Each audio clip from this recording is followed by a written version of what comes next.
What's up, ladies and gents, it's Glenn here once again with another rope rage video. For this one, you're going to need to grab your chucks. This little series of videos is going to be focused on how you can use the chucks to maximize your jump rope training, maximize your handling, your coordination, your hand speed, just by isolating the hands. This has been a game changer for my training. I just want to share that with you guys as well, see if it helps you out too. So without further ado, make sure you've got your chucks at the ready and let's crack into it. In this first video, we are going to be looking at one of the rage reversal techniques. Some of you have no idea what I'm talking about, but for many of you, you might remember this video.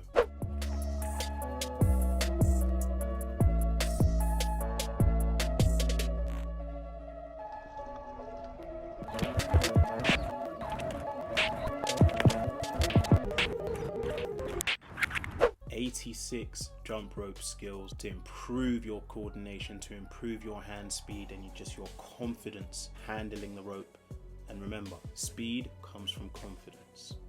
Build the confidence with the rope, you will go faster with the rope. As a quick side tangent, the reason why speed comes from confidence is because we can all do that. Or to some extent, we can all move our hands super quickly. We can all do that. What holds us back is the fear of getting whipped by the rope, or the anxiety around, can I get this jump? Can I go at this speed? Once you've got the confidence, you're just applying that quick hand speed in coordination with your footwork to establish faster jump rope skills. But let's get back to it. So, rage reversals. Rage reversals are just techniques for reversing the rotation of the rope, inspired from Nunchucks training, my experimentation with Nunchucks training and seeing what I could do to manipulate the Nunchucks and how I could apply that to jump rope training. So look at it this way. You're skipping along, you want to change the direction of the rope. You want to go maybe from skipping forwards to skipping backwards. There are three main ways you can do this.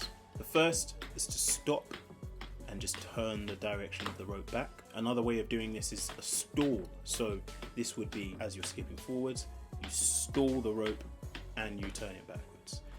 Now, this first option is just not very exciting. It's very limited in what you can do. You could go between the legs, you can go out to the side, but that's pretty much it. The second way for you to change the direction of the rope is for you to do a 180 on the spot and spin around.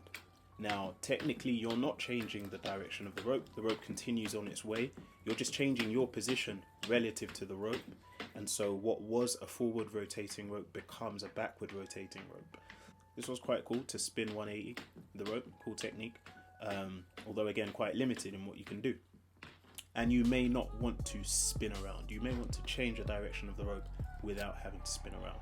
The third way would be these rage reversals. Now, these are hugely versatile. If you saw in the previous video on 86 jump rope skills, if I remember correctly, there are at least 8 different ways in that video. And for this particular video, we're just going to look at one of them. That one is the leg wrap. Alright guys and girls, Nunchucks reversal techniques using the jump rope. Nice and easy, let's get cracking. So we start with this traditional movement here, using the legs to reverse the spin of the nunchuck, and this can be done on the inside and the outside. Bouncing with the legs is good for timing, but the main reason is to give the nunchucks a kick and give it that momentum to spin back round the other way. With the rope it's the same deal but slightly different. You allow the rope to wrap and at the last moment you kick out to give it that momentum to flick back out again. So let's try this in real time, starting with some forward techniques.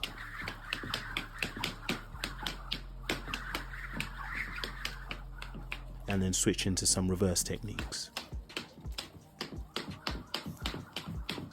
So there you have it, nice and simple.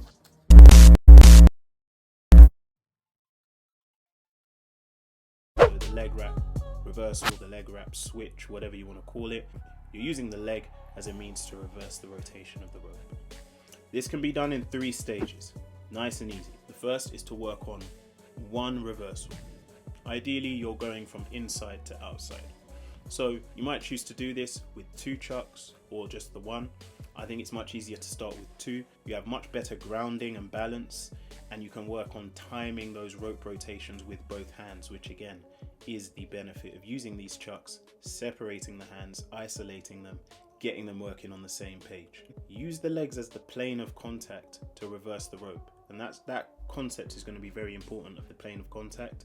As we look at further reversals in later videos, you will find there are many areas of the body that we can use as a plane of contact to reverse the rotation of the rope. For this one, you're going on the inner thigh. Notice that I bounce in slightly. The reason why I do this is not just for aesthetic effect or just to time it, it's actually to give the rope some momentum. If you think of it from a physics standpoint, it needs a force to push it in that direction.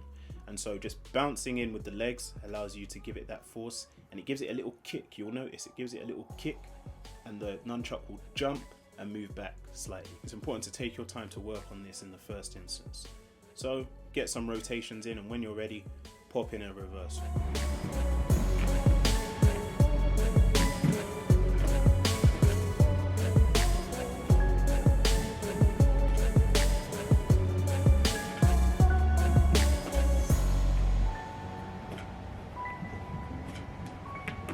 Stage 2, we're working on in and out reversals.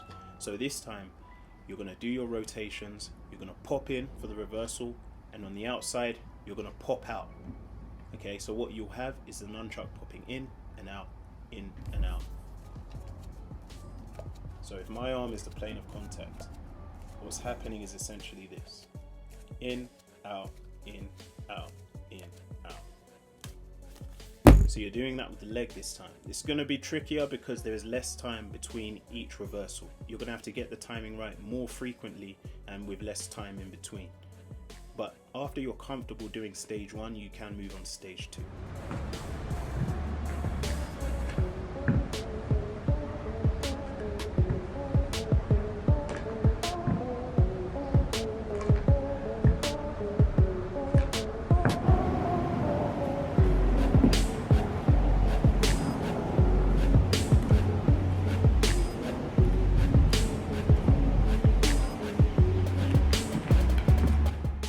Finally, stage 3, of course, is to grab our ropes and put this into practice. Now, once you're accustomed to timing your bounce, timing the kick of the leg in order to get that, to give that momentum to send it in the other direction, the extra challenge, the extra difficulty factor with the rope is that the rope will wrap around your leg.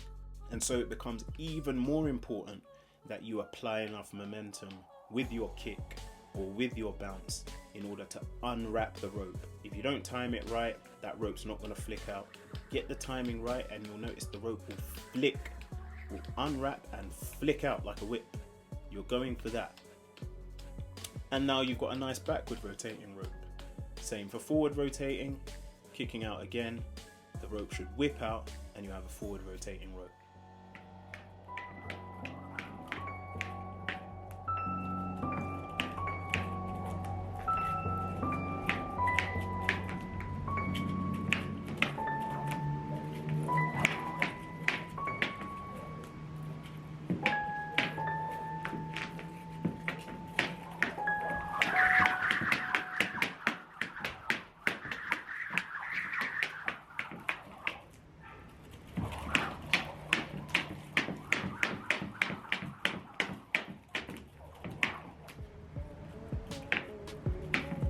That about covers it. 3 stages. Stage 1, working on the inside reversal. Stage 2, in and out. Stage 3, introducing the rope, timing it when the rope is fully wrapped to kick out because it needs that momentum to unwrap and move in the opposite direction. Alright, so I hope you found that helpful. Any questions at all, drop them in the comments. I'm more than happy to get to them and to help you out if you're getting stuck on anything. And keep an eye out for the next video. The next one we're going to be looking at is the shoulder wrap reversal. This one is more of a traditional nunchucks technique. I'm sure you've seen the Bruce Lees and the martial artists in the ninja movies using the shoulder as a plane of contact. Remember that term, in order to rotate the direction of the rope. That's what we'll be looking at next. Stay tuned for that. Make sure you've got your post notifications turned on. If you're not subscribed, make sure you hit that subscribe button. And until next time, all the best with your training. and stay raging.